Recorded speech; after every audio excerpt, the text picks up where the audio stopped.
Hi everybody, I'm Dr. Dispenza. Now, your brain is organized to reflect everything you know in your life. Your brain is a reflection of your external environment. It's an artifact of all the things you've learned and experienced to date. Feelings and emotions are the end product of past experiences. And if you're feeling the same way every single day, it means two things. Number one, nothing new is happening in your life. And if those emotions are driving certain thoughts, and those thoughts then are creating the same emotions, then your thinking equal to your emotional state means you're thinking in the past. And if you believe that your thoughts have something to do with your destiny, as long as you're thinking equal to your familiar emotions, you keep reaffirming the same past experiences in your life over and over again. Our research shows without a doubt in the last 3 years that when students of our work combine a clear intention, now intention is a vision, a potential that already exists in the quantum field that you get to select. And when you ask yourself a question like, what would it be like to be healthy? What would it be like to be wealthy? What would it be like to be free or to be in love? The moment you ask that creative question, a part of your brain called the frontal lobe turns on. That's the crowning achievement of a human being. Once that area of the brain turns on, it's like a great symphony leader. It looks out of the landscape of the entire brain, and it begins to randomly select different networks of neurons that are connected to the things you've learned in your life or the experiences you had. And it begins to seamlessly paste them together to create an ideal, a vision, or an internal representation. That is a potential experience that's awaiting you. But it's not enough to just have the mind involved. Thoughts are the language of the brain, and feelings are the language of the body. And how you think and how you feel creates a state of being. Once you can begin to emotionally embrace that future reality before it's made manifest, when you combine that clear intention with an elevated emotion, the freedom, the joy, the inspiration, the genuine love that you feel or gratitude from that experience, the moment you do that, your body, as the unconscious mind, begins to believe it's living in that future reality in the present moment. Now you're moving into a new state of being, into a new personality. And a new personality creates a new personal reality. The research that we've done shows that when we teach people how to regulate their internal states, to begin to create more coherence in their brain, and to generate elevated emotions like joy and gratitude and inspiration, that not only does the brain become coherent, but so does the heart.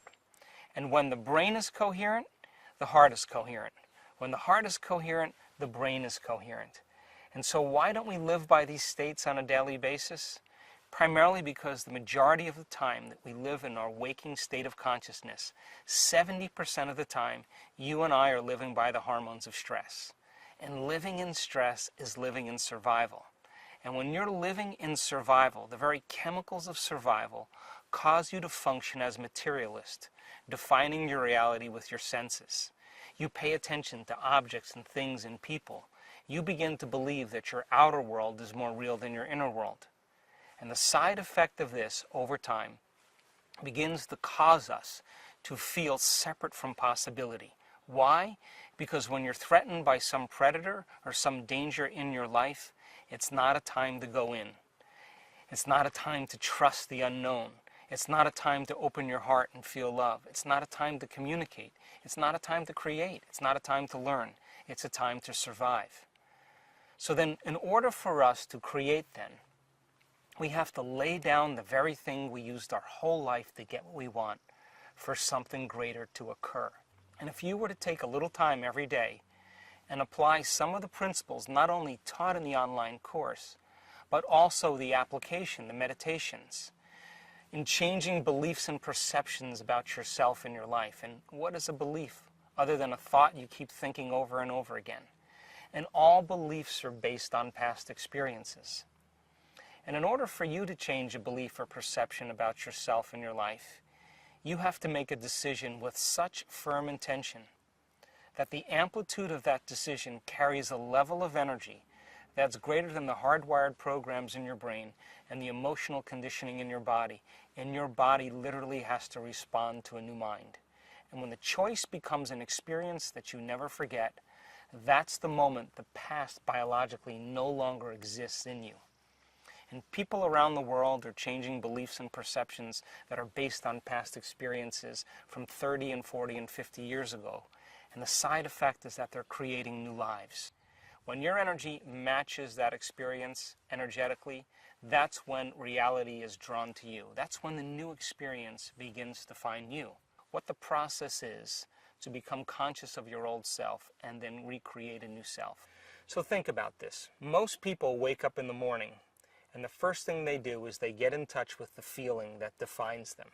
The moment they get in touch with that feeling, whether it's suffering or guilt or shame or judgment or unworthiness, they begin to start their day from that emotional state. In other words, they're already living in the past. And once they turn on the certain chemicals that drive certain brain circuits, they expect their life to change. But they're thinking the same thoughts, performing the same actions, and living by the same emotions, but secretly expecting their life to change.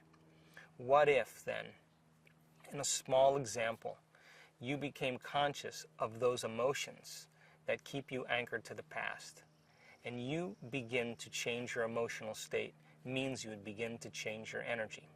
Now, from a quantum perspective, the thoughts that you think are like the electrical charge in the quantum field.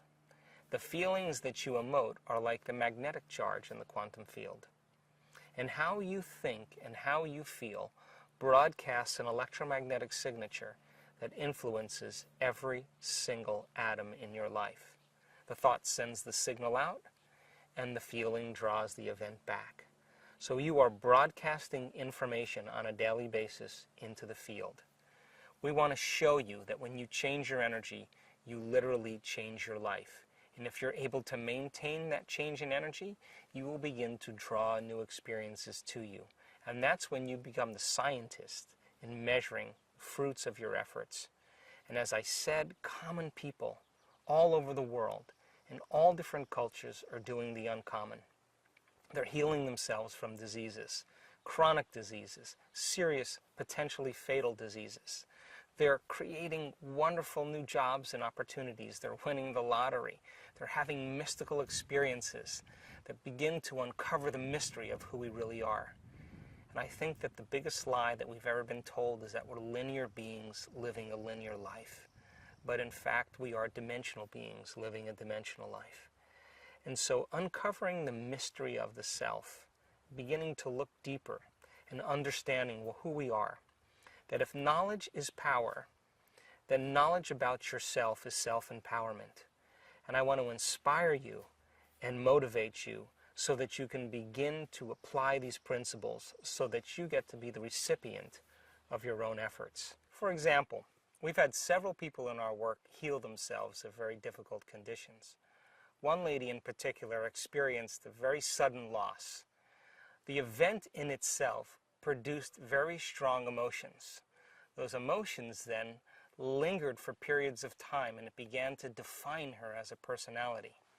Now, it's a scientific fact that the hormones of stress push the genetic buttons and create disease. So the long-term effects by living by those chemicals literally are harmful to our body, justified or not. Now, we've all had traumatic events in our life, and some of those traumatic events brand us both neurologically and chemically. In this woman's experience, the event was so traumatic that the emotions lingered for weeks and months and finally years. It became part of her identity. And so, as a result of the long-term effects and her personality being defined by the past instead of the future, living by those same emotions began to break her body down. In a very short amount of time, she developed paralysis from the waist down. The result of the effect of the paralysis created more stress in her life. Now she couldn't work. She couldn't take care of her children.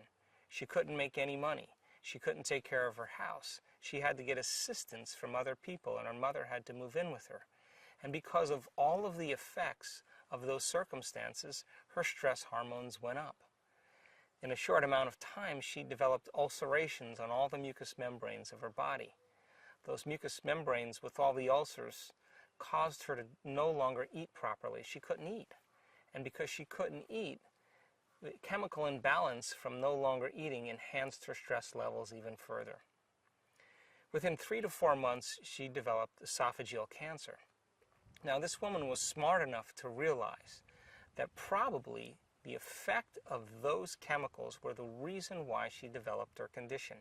In other words, she said to herself, if I created this condition because I was living by this event, in other words, emotionally I was attached to my past, is it possible then to uncreate it and create something else? So she began the work and the meditations, and every single day, whether she felt like it or not, she practiced her meditations. And for sure, she had certain days where she didn't feel like doing her meditations because she didn't feel well, but she did them anyway.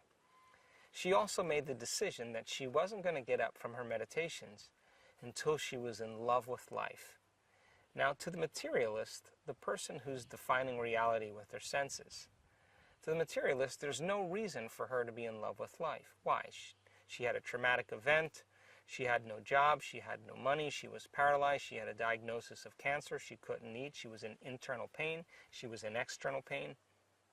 But she said, I'm going to teach my body emotionally what my future could feel like before it's made manifest.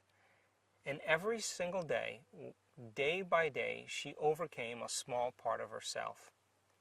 And within a very short period of time, about a year, she was able to reverse those conditions. To this day, this woman has no cancer. She has no ulcerations in any of her mucous membranes. She has no paralysis or pain inside of her body or outside of her body. And she has a new life. So new personality creates a new personal reality. The disease exists in the old personality. She's literally become someone else. Now, if you talk to this woman about that experience, she'll tell you that experience was her greatest teacher. Most of us, though, when we can't overcome an experience, when someone says to us, why are we this way?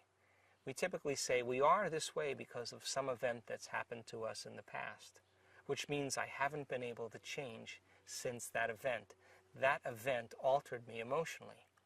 But once we understand that we can be defined by a vision of the future, instead of the neurocircuitry and chemicals and emotions of the past, this is when we change our personality and we create a new personal reality. Thanks for listening.